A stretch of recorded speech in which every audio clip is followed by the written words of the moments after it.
आपकी अदालत में अब बारी है सन 2011 के सबसे बड़े पब्लिक हीरो की। आपकी अदालत में अब लालू यादव से पूछेंगे 2011 के सबसे बड़े हीरो अन्ना हजारे के बारे में। 2011 का अगर लेखा जोखा लें तो साल के मिडिल में अन्ना हजारे बड़े हीरो बनकर उभरे। जगह जगह नौजवान तिरंगा झंडा लेके वंदे मातरम का नारा लगाते उनके साथ आ गए। लेकिन हम अन्ना जी को कैसे बोले कि हीरो हो गए? अब ये हीरो कहने का मतलब आपका है, ये कहना चाहते हैं कि लोकपाल बिल पास हुआ। कहाँ पास हुआ? न पास हुआ न फेल हुआ, अधर में लटका हुआ। मैंने पूछा, अन्ना हजारे जी से पूछा, उनके टीम के लोगों से पूछा कि हम जानना चाहते हैं, सब देश जानना चाहता है कि सिविल सोसाइटी का चुनाव कब हुआ, आप ये 5 आदमी कब चुने गए? प्रशांत भूषण, उनके पिताजी शांति भूषण, किरण बेदी, केजरीवाल, और आप तो ठीक है गांधीवादी आदमी हैं, अच्छा ठीक है, लेकिन इस देश में दोबारा कोई गांधी नहीं हो सकता और दोबारा कोई लोकनायक जयप्रकाश नहीं हो सकता। आप बताइए कि आप 5 आदमी का चुनाव कब हुआ? On the behalf of the country, people, नागरिक, सिटीजन। लालू जी, 30 करोड़ आबादी है। ये जो 5 लोग की आप बात कर रहे हैं, इनको रिकॉग्निशन तो सरकार ने दिया मैं था। वही कहने जा रहा था, तब तक आप टोक दिया।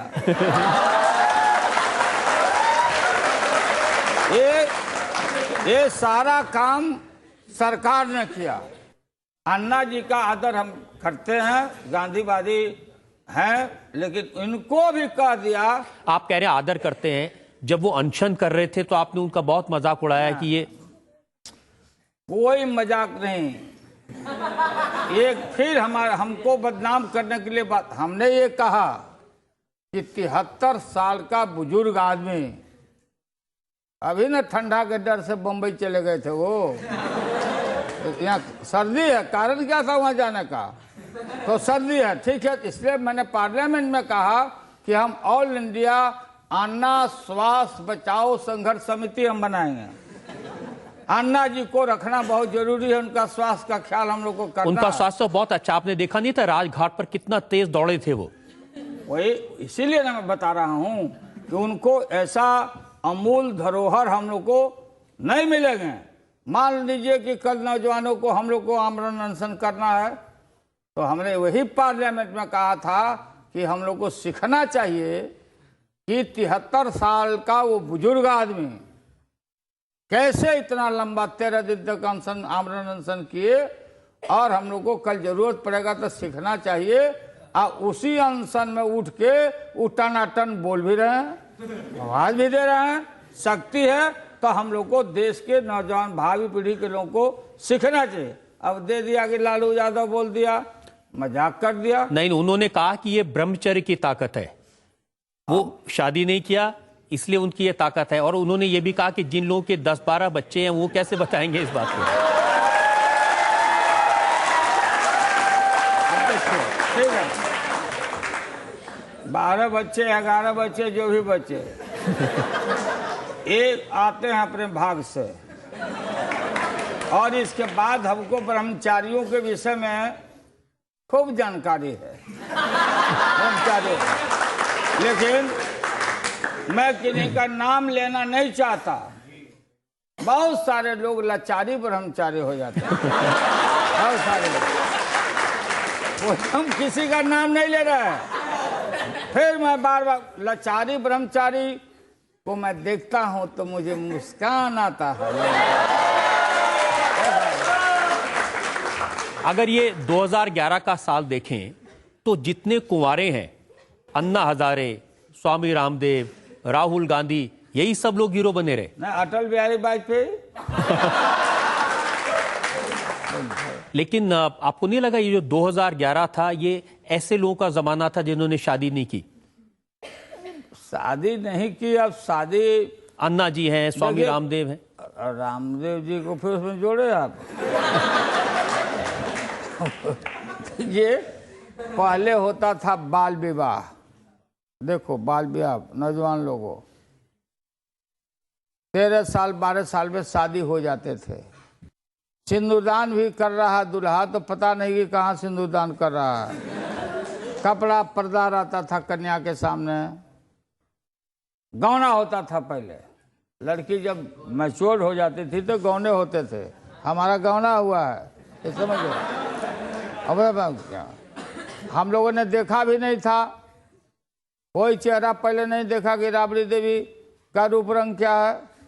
हमारी जो पत्नी है, आप कह रहे हैं कि आपने जब शादी, आपको कुछ पता नहीं था कि कब शादी होगी, किससे शादी होगी?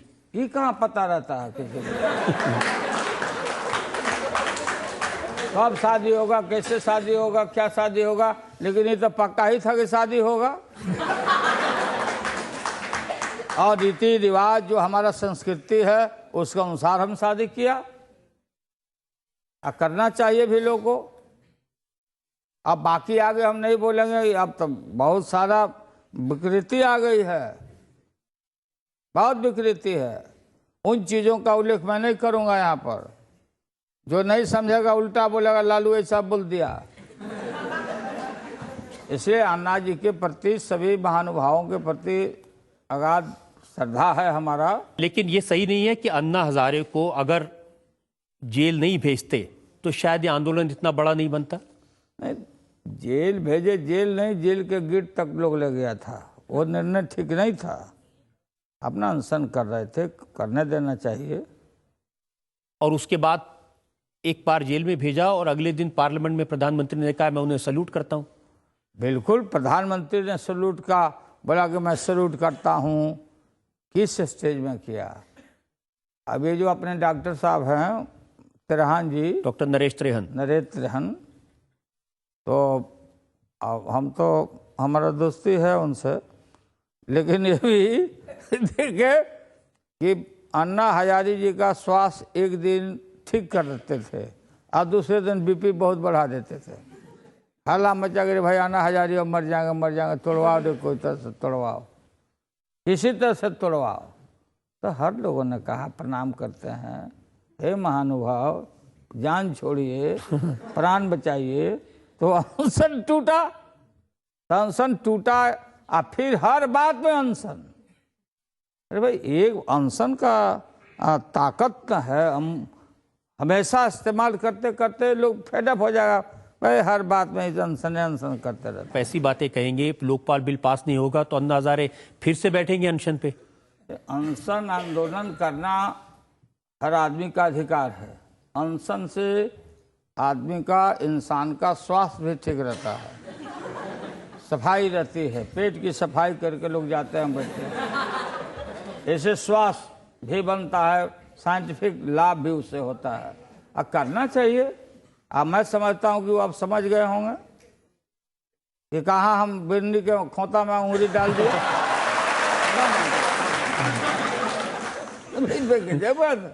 कंट्री केजरीवाल भाई, एक रिटायर्ड ब्यूरोक्रेट किरण बेदी, एक केजरीवाल, हम कोई आरोप लगाया और क्या कोनो बोला कि इतना ही लाख रुपया ले लिया था। किरण बेदी ज्यादा भाड़ा लेके क्या कर दिया, हम नहीं लगाए हैं, कोई आरोप नहीं लगाया। अभी बताओ, रामलीला मैदान में हुआ जो अनशन हो रहा था। देखिए, रामलीला मैदान में 2 घटना, कै बोरा शराब का बोतल मिला वहां। ये किरण बेदी को बोलना पड़ा कि यहां शराब पी के मत आओ। हम बोले हैं, ये बोले हैं, हम तो घेर लो एमपीओ को, घेर लो, घरों घेर को घर लो, घेर लो इनको, घेर लो। तो घेर लो तो हम वहीं बैठे हुए थे अपने घर में। घेर लो। तो आपकी नाराजगी उनसे इसलिए है कि वो एमपी के खिलाफ बात करते हैं? एमपी ही नहीं, ये लोकपाल बिल चाहे, इससे वो भी बोल चुके हैं कि इससे भ्रष्टाचार नहीं मिटेगा, नहीं मिटेगा, वो भी बोल चुके हैं। सब लोग मानते हैं। देखिए लालू जी, अन्ना हजारे एक ऐसे आदमी हैं जो मंदिर में रहते हैं। वो कहते हैं मेरे पास एक थाली है, एक लोटा है और अपने लिए कुछ नहीं चाहिए। ये लोगों के लिए, जनता के लिए भ्रष्टाचार विरोधी सख्त कानून बने, इसके लिए लड़ रहा हूं। वही एक अकेले हैं इस तरह के, करोड़ों करोड़ लोग झोपड़ी में रहते हैं। अन्ना जी रहते हैं, वहां रहते हैं, अपने ठीक है रहते हैं, हम मानते हैं, रहते हैं। कौन मंदिर में रहते हैं? जादव बाबा, जादव बाबा का मंदिर है, वो जादव बाबा का साष्टांग करके तबे कहीं से निकलते हैं। क्यों सफाई दे रहे हैं भाई? कौन आपसे हिसाब मांग रहा है?